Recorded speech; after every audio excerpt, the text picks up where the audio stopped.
Puja dan puji syukur kita kepada Allah Subhanahu wa taala. Mudah-mudahan senantiasa Allah berikan rahmat dan kasih sayangnya kepada kita, agar senantiasa diberikan taufik dan hidayah kepada kita menjadi orang-orang yang dimuliakan oleh Allah fi dini wa dunya wal akhirah. Amin amin amin ya Allah ya rabbal alamin. Hari ini sudah hari yang kedua bulan, sebentar lagi sudah memasuki bulan Ramadan. Ya alhamdulillah, jadi anak-anak sudah harus dipersiapkan pulang ya berarti. Nah, tidak terasa kan sudah mulai pulang. Waktu berjalan begitu cepat. Sebab itu gunakanlah ilmu-ilmu yang sudah dimanfaatkan, yang sudah dipelajari di Al-Asy'ari Nurul Iman. Wali-wali santri mau kemana tuh? Wali santri mau kemana itu? Nggak betah di masjid. Jangan datang ke sini cuma mau ketemu anaknya, jangan. Apapun yang kita niatkan itu karena Allah. Bukan datang menyentuh anaknya aja, nggak ada guna semua itu. Iya, yang ditinggalkan tidak ada kecuali amal dan kebaikan kita. Kalau kita datang niat ke sini untuk ketemu anak, rugi. Karena Allah nggak peduli. Allah nggak peduli kamu punya anak jadi orang soleh, anak kamu jadi bajingan. Allah nggak peduli. Kamu punya harta banyak, istri kamu banyak, uang kamu banyak. Allah nggak peduli. Nanti di akhirat ditanya, mana yang kamu bangga-banggakan itu, bawa ke sini, mana, tunjukkan sama saya. Nanti Allah akan tunjukkan kesombongan Tuhan. Yang boleh sombong hanya Tuhan. Kalau ada orang lagi menyampaikan tausiah, kita dengar. Mungkin ilmu kita belum sampai, kecerdasan kita belum sampai, kita sekolah belum sampai, belum sekolah setinggi. Sebab itu orang yang dinasihati dan menerima nasihat adalah orang-orang yang dimuliakan oleh Allah. Tapi kalau kita tidak mau dinasihati, hidup kita seenak jidat kita, semau-maunya kita, tidak mau diatur, tidak mengikuti peraturan, ya, seenaknya keluar masuk, seenaknya masuk keluar masuk. Orang akan berbuatnya hal yang sama kita, akan seenak-enaknya, akan diinjak-injak harga diri kita nanti. Betul. Ketika kita tidak menghargai seseorang berbicara, ya, menyela atau pergi tempat orang belum selesai menyampaikan tausiah, sudah pergi karena saya punya egois, cuma mau ketemu anak saya, memberikan nafkah makan lahir dan batin buat. Ya Allah juga sama, gak akan peduli sama kita. Karena Allah memberikan kasih sayang kepada orang yang punya kasih sayang. Orang yang masuk surga itu orang yang punya kasih sayang, bukan orang yang kejam dan orang yang egois, mementingkan dia dan anaknya. Makanya Allah gak peduli. Nabi Ibrahim, bapak kamu bermasalah. Nabi Ibrahim bermasalah, bapak kamu gak peduli. Tetap rantai tangannya, rantai kakinya, hadapan kepada Tuhan Yang Maha Esa, Allah Subhanahu wa taala. Siapa kamu sebenarnya? Apa yang kamu bisa lakukan? Harta kamu, uang kamu, tunjukin. Manfaat nggak kamu? Itu bapaknya Nabi Ibrahim pun digituin sama Allah. Apalagi kalian yang wali santri. Makanya jangan sewana-wana seenak-enaknya kita sama orang. Mungkin kita anggap sepele, ya, habis sholat, Assalamualaikum langsung pulang keluar dari masjid. Kita anggap sepele, ya kan? Karena kepentingan kita cuma mau ketemu anak kita. Jangan datang ke sini lillahi ta'ala karena Allah, silaturahmi. Jadi pahala. Kalau datang ketemu anak nggak dapat silaturahmi, nggak dapat pahala, nggak ada urusan sama Tuhan. Ayah anak kamu urusan kamu. Iya, bukan urusan saya, bukan urusan Tuhan. Urusan Tuhan kepada orang yang punya belas kasih, orang yang mau jadi orang baik, orang yang selalu dinasihatin dan menerima nasihat, orang yang menerima kebaikan di dalam kebaikan. Kalau urusan dunia, Tuhan gak ada urusan sama kamu, gak ada masalah. Gak peduli, Tuhan gak peduli. Iya, mana yang kamu banggakan, anak-anak kamu yang dibanggakan? Mana harta kamu yang tadinya banyak? Tunjukin sama Allah. Manfaat gak sekarang? Siapa yang berkuasa? Siapa rajanya raja di sini? Mana raja yang dulu kamu hebat-hebatkan? Mana presiden yang kamu agung-agungkan? Mana orang-orang yang kamu muliakan? Makanya Sayyidina Syekh Abdul Qadir Al-Jailani, sampai beliau meninggal, beliau tidak lepas daripada taubatan nasuha, sujud sampai meninggal dalam keadaan sujud taubatan nasuha, karena pernah melanggar perintah Allah. Apa yang dilanggar? Ya waktunya orang itu sudah mati, beliau hidupkan orang yang sudah mati, karena melarang dan melanggar daripada takdir dan iradat Allah. Itu sampai sujud, sampai meninggal dalam keadaan taubatan nasuha, karena tidak mau melampaui kehebatan Tuhan, tidak mau melebihi. Sebab itu kita nggak boleh satu sama lain. Kan hari ini kita mau berbangga-bangga karena kita alhamdulillah selalu diberikan taufik dan hidayah oleh Allah. Jangan dilepas hidayah dan petunjuk dari Allah. Habib Hasan selalu bilang, yang paling susah itu menjaga apa itu? Hidayah. Paling susah itu menjaga hidayah. Ketika sudah dapat hidayah, dijaga itu lebih susah. Iya, istiqomah daripada mendapatkannya. Maka dari itu, mungkin kita mau merokok, kalau mau buang air gak apa-apa sih kalau keluar izinnya. Ya, tapi harus saling mendengarkan. Walaupun kita nggak sepandai atau kita itu pandai, gitu. Karena Nabi SAW tidak pernah tidak mendengarkan dan memotong pembicaraan orang, gitu ya. Jadi datang ke sini harus karena Allah. Kita belajar ke sini karena Allah. Allah itu senang. Oh karena saya dia senang Allah itu. Kamu sholat karena saya. Manusia masuk surga karena rahmat dan rahim Allah, kasih sayang Allah. Kalau dihitung karena ibadah, nggak bisa ibadah kamu cuma 5 waktu. Itu juga masih banyak jamak, kodok, kosron, ya kan? Masih banyak jamak, kodok, sholatnya, apalagi al-fatihahnya masih belum benar, alhamdulillahnya belum benar, alhamdulillah masih pakai al-haknya, haknya huruf kecil, huruf besar, alhamdulillahi rabbil alamin, alhamdulillahi rabbil alamin, ar-rahmanir rahim, maliki yaumiddin, iyyaka na'budu wa iyyaka nasta'in, ihdinas siratal mustaqim. Ini yang paling susah, siratal ladzina an'amta itu paling susah tuh. Kalian baca bagaimana an'amtanya? Itu harus panjang tuh. An'amta alaihim ghairil maghdubi alaihim waladdallin. Mesti panjang linnya itu. Gak boleh panjang, gak boleh tinggi. Dolin, gak boleh. Sebab itu berjamaah itu supaya kita punya sholat yang tadinya dihitung 1%, kalau sholatnya berjamaah jadi 100%. Karena yang tadinya kita bacanya ada yang nafasnya diisi sama teman kita, saudara kita yang setengahnya bacaannya fase. Apalagi dikali 100 orang, dikali 1000 orang, jadi 100%. Makanya sholat berjamaah itu pasti diterima oleh Allah. Begitu pasti. Ya, nih Habib Hasan mau kasih tausiah karena beliau nggak apa-apa karena sebentar lagi liburan. Waktu itu Jumat depan Habib Hasan imam sekalian tausiah, betul khutbah juga. Ya, kita pegang janjinya. Jadi itu. Iya nggak apa-apa saudaraku. Ilmu itu sama atau berbeda tergantung kitanya bagaimana menghafalnya, ya saudaraku ya. Karena ilmu itu pada dasarnya semua sama. Mau sekolah itu mahal, sekolah itu murah, semua dasar ilmu itu Al-Quran dan hadis. Sebab itu Nabi Muhammad dijuluki tidak baca-baca dan tidak bisa tulis karena supaya orang-orang itu tahu Nabi Muhammad itu bukan yang mengarang-ngarang Al-Quran. Tulis aja nggak bisa, baca aja nggak bisa. Jadi bukan ngarang-ngarang Al-Quran itu, memang itu firman Allah Subhanahu Wa Taala yang diturunkan oleh malaikat Jibril lewat malaikat Jibril kepada Nabi Shallallahu Alaihi Wasallam. Karena kalau langsung Allah yang menyampaikan, kenapa nggak langsung Allah yang menyampaikan firman Allah itu? Sudah ada buktinya di bukit mana? Di bukit, di daerah Bukit Tursina itu di mana tuh? Nah tempat Nabi Musa waktu itu minta supaya orang-orang Yahudi ini pengen ketemu sama Allah. Jadi belum ketemu sama Allah sudah meledak duluan pada mati. Itu bukitnya masih ada sisa-sisa hancurnya. Tadinya gunung itu rata itu. Karena manusia itu lemah.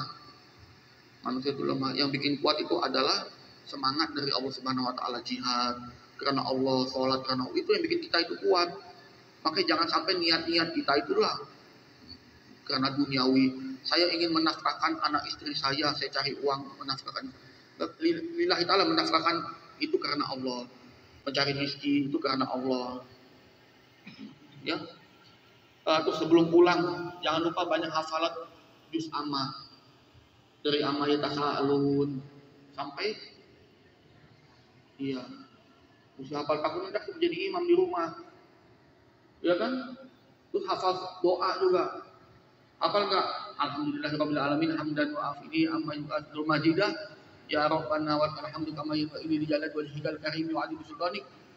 Sesungguhnya Allah lah yang maha karim, yang maha pengasih lagi maha penyayang, yang maha memberi. Selain daripada itu tidak ada yang lebih pengasih lagi maha penyayang, Allah. Gitu. Ya.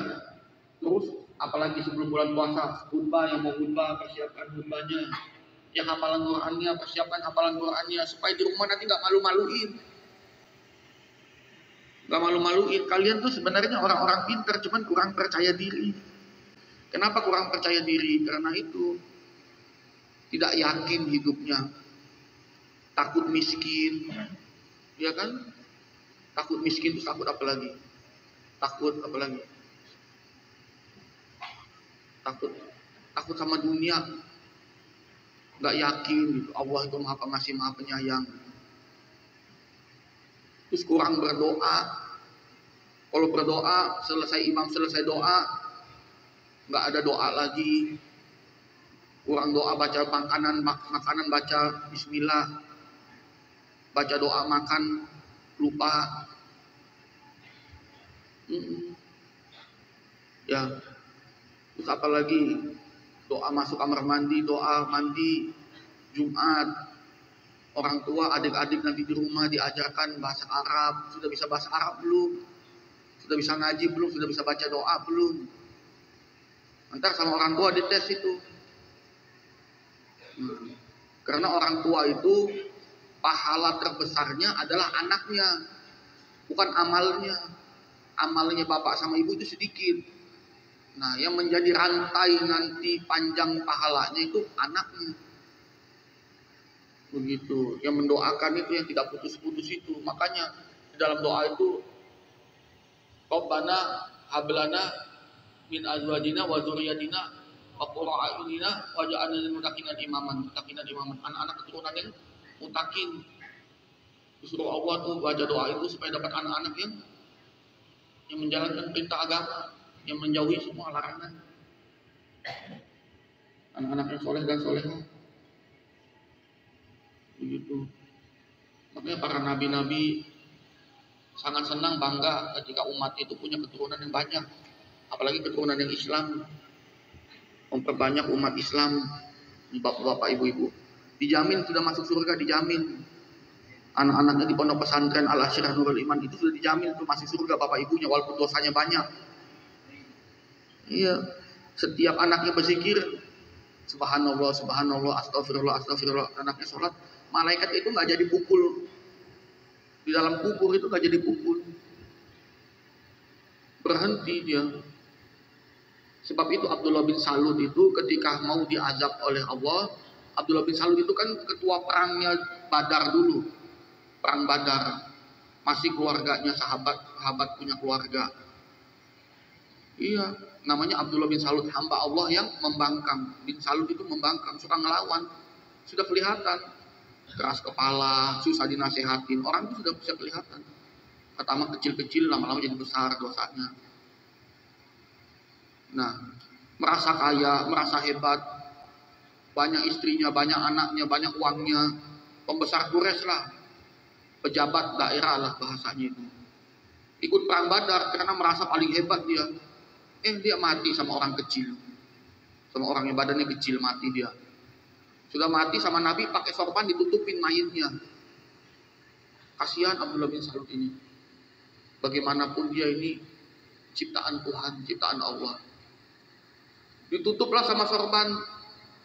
Ya, sampai malaikat itu disuruh Allah turun kasih tahu itu Nabi Muhammad. Suruh angkat sorbannya. Malaikat nggak bisa hajar itu. Nggak bisa diazab sama Allah karena ada sorbannya Nabi Muhammad itu. Itu sorban doang, apalagi anak yang soleh dan solehah. Malaikat nggak bisa pukul itu Abdullah bin Salut itu.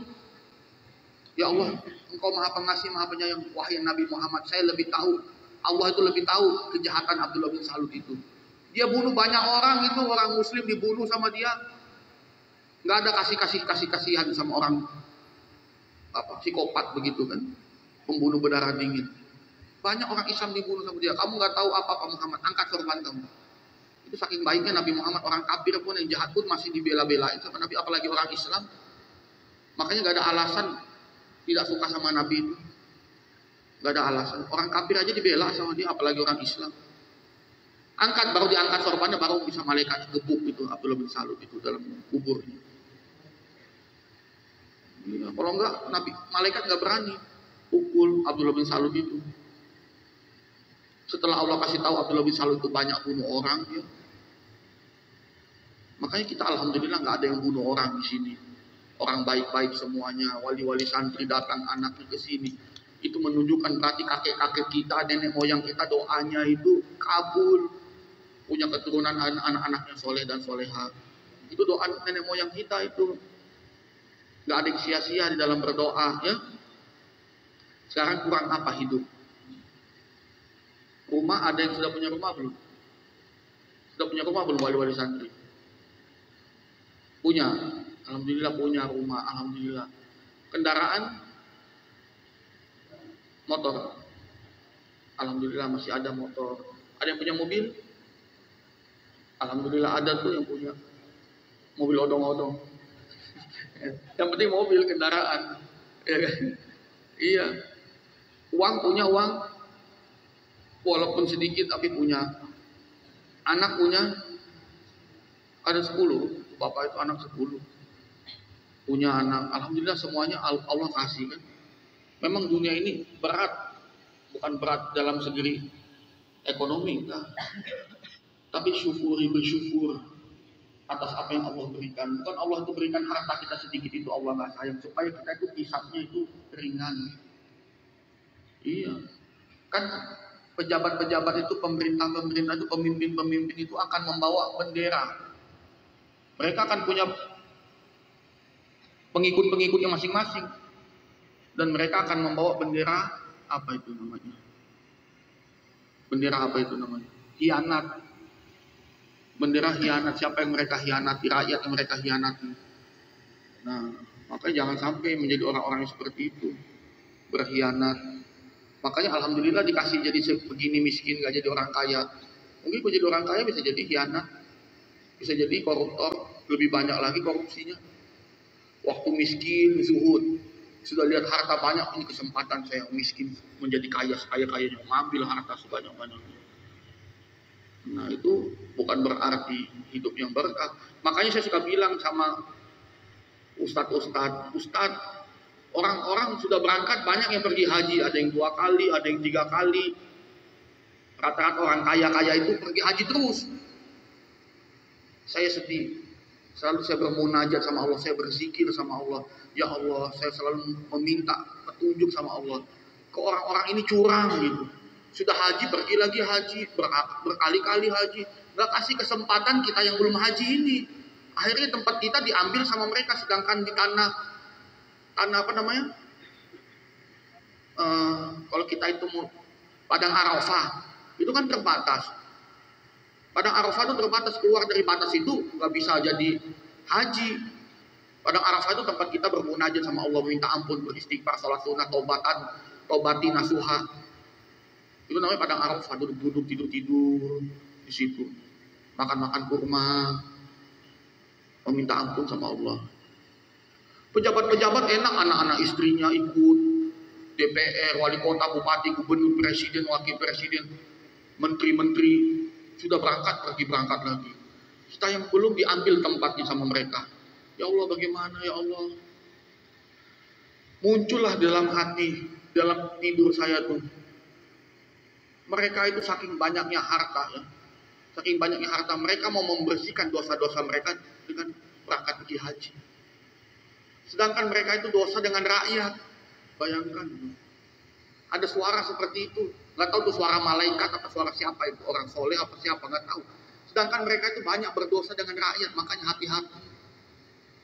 Orang-orang kaya itu banyak mengambil hak-hak orang miskin. Bayangin.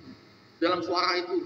Mereka gak ada dosa sama Allah. Allah sudah memaafkan. Tapi mereka banyak mengambil hak-hak orang-orang miskin. Dan mengambil hak-hak rakyat itu.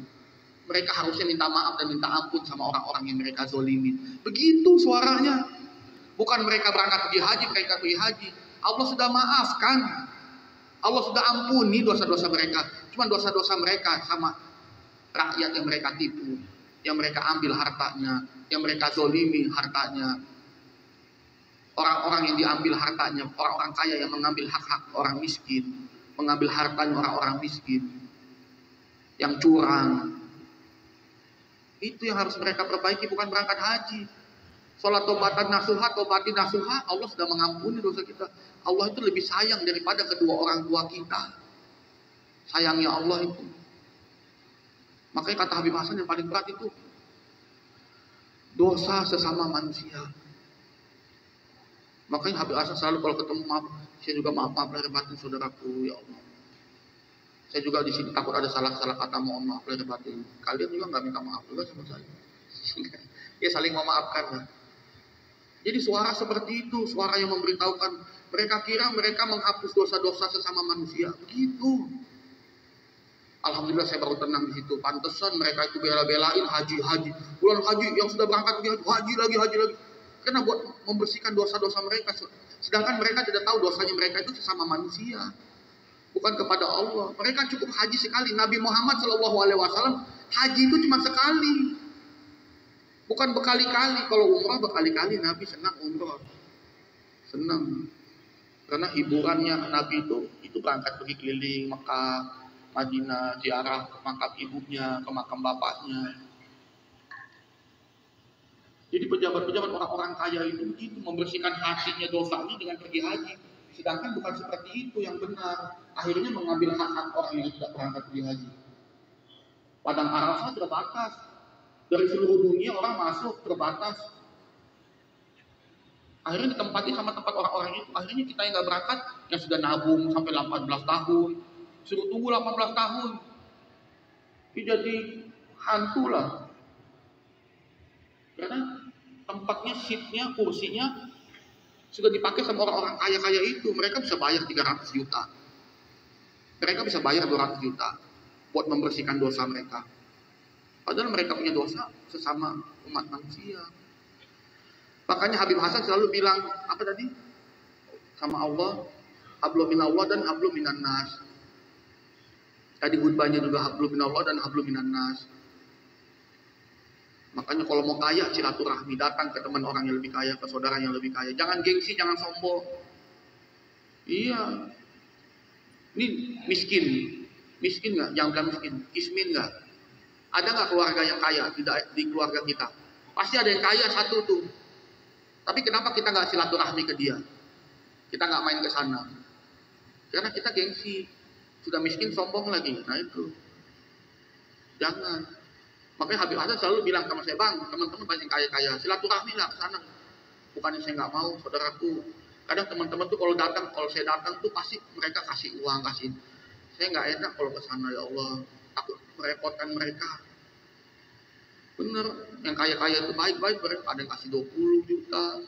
Kalau ketemu, datanglah silaturahmi. Tapi nggak enak, saudaraku, kalau ke sana tuh. Bukannya saya nggak silaturahmi, enggak. Cuma takut merepotkan. Kalau kalian yang masih kismin-kismin, ya datanglah ke teman-teman yang lebih kaya. Ke keluarga yang lebih kaya, jangan gengsi. Kalau saya pemalu orangnya. Pemalu lah. Gak enak hati. Gak enakan orangnya. Gitu. Orang kasih ini kadang saya kembali lagi gak enak, itu mau ambil juga pengen. Habis asal dikasih bantu saya, bang. Kalau nggak ada duit, bilang lah. Kalau ada ini lah. mau ditampang ismin. Gak bisa dirubah nih. Ya, tapi begitu gak enakan saya juga orangnya. Makanya Sayyidina Syekh Abdul Rahim Salim, Sayyidina Syekh Abdul Qadir Jilani, lebih baik mati kelaparan lah mereka itu daripada harus minta-minta. Karena begitu, bukan mereka minta-minta juga. Karena kadang orang kasih nggak enak juga, kita mau tolak, mau nerima juga nggak enak. Ya Allah, saudara sendiri, teman juga nggak enak. Biasanya teman juga mungkin dia lagi butuh gitu kan. Udahlah, diam aja lah, jikir aja. Lagi juga makan tahu tempe juga cukup sama sayur, kangkung juga udah enak lah. Cuman manusia ini kadang ya itulah, setan lah yang mengganggu. Semua kalau nggak ada setan jadi baik kita itu. Ya, Abi Hasan doa cukup, besok aja Jumat gantian khutbah sama imam. Karena kalau kita mulu bosan. Jangan lupa mesti datang juga ya saudaraku ya, wali-wali santri datang. Kita ini keluarga dunia akhirat. Semua itu akan pegang, ingat tadi, semua itu akan pegang benderanya masing-masing. Kita kan punya guru Habib Segaf.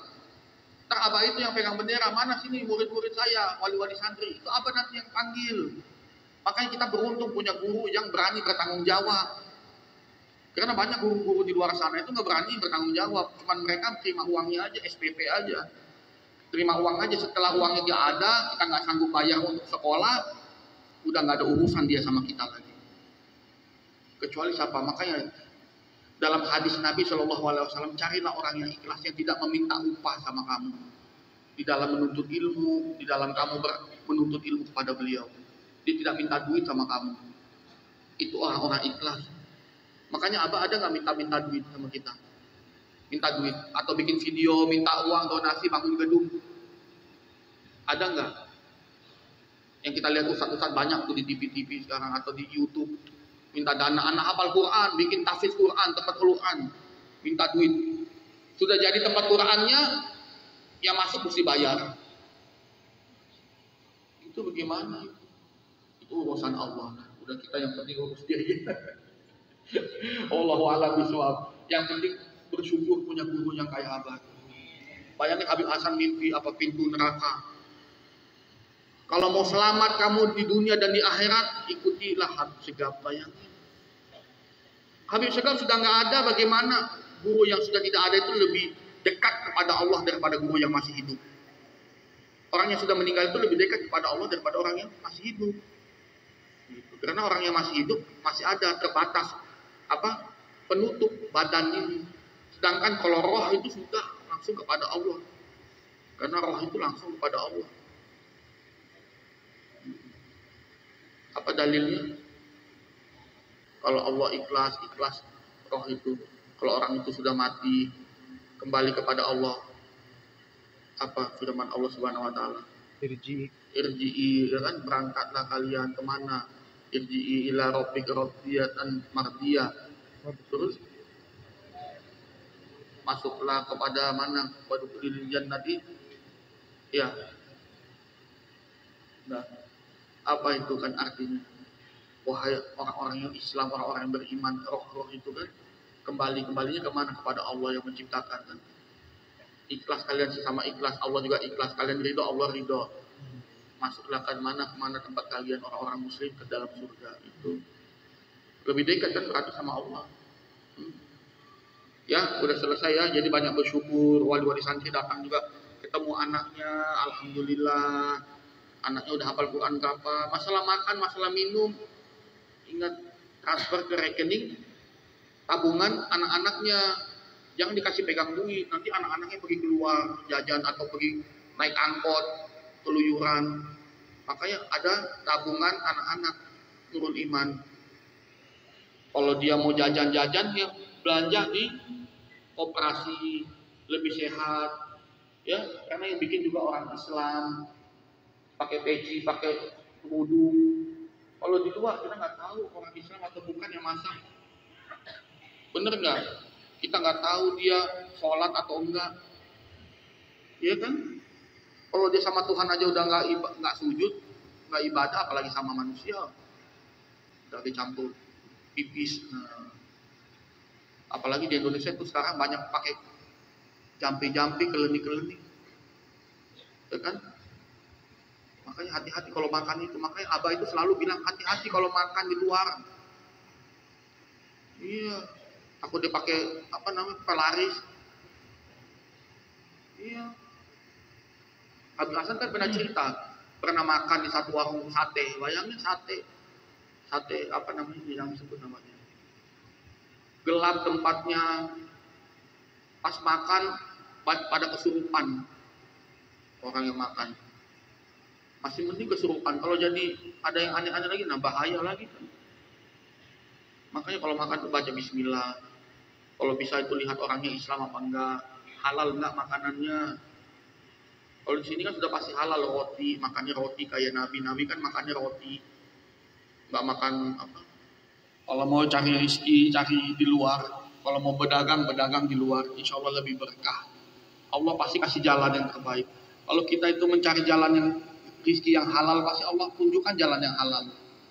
Kalau mau cari yang haram, pasti Allah kasih juga jalan yang haram. Tapi kalau berbuat dosa itu sangat mahal. Dosa itu sangat mahal. Masuk surga itu murah. Ya kan, wudu, sholat, udah masuk surga. Kalau dosa mesti beli bir, ya kan, main cewek, ya enggak, kejabla itu bayar. Ini naudzubillah, ya jangan sampai lah, menikahlah, ya. Terus apalagi berdosa itu, yang sampai homo, naudzubillah dari. Ya, makanya menikah.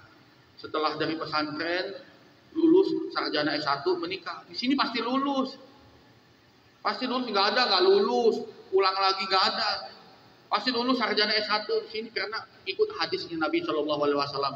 Siapa yang memudahkan umatnya Nabi Muhammad Shallallahu Alaihi Wasallam di dalam urusan dunia, Allah dan Rasulnya akan memudahkan urusan kita di dunia dan di akhirat. Makanya dimudahin, dikasih lulus SD, naik kelas lulus, SMP, SMA pasti lulus. Ujian mau anaknya pinter kayak goblok kayak, yang penting lulus. Yang menentukan sukses atau enggaknya kan nanti di luar, ya enggak? Bukan di sini tempatnya mencari ilmu orang sekolah. Makanya kalau sholat ada salah, khutbah ada salah, ini namanya juga tempat orang belajar, ya kan?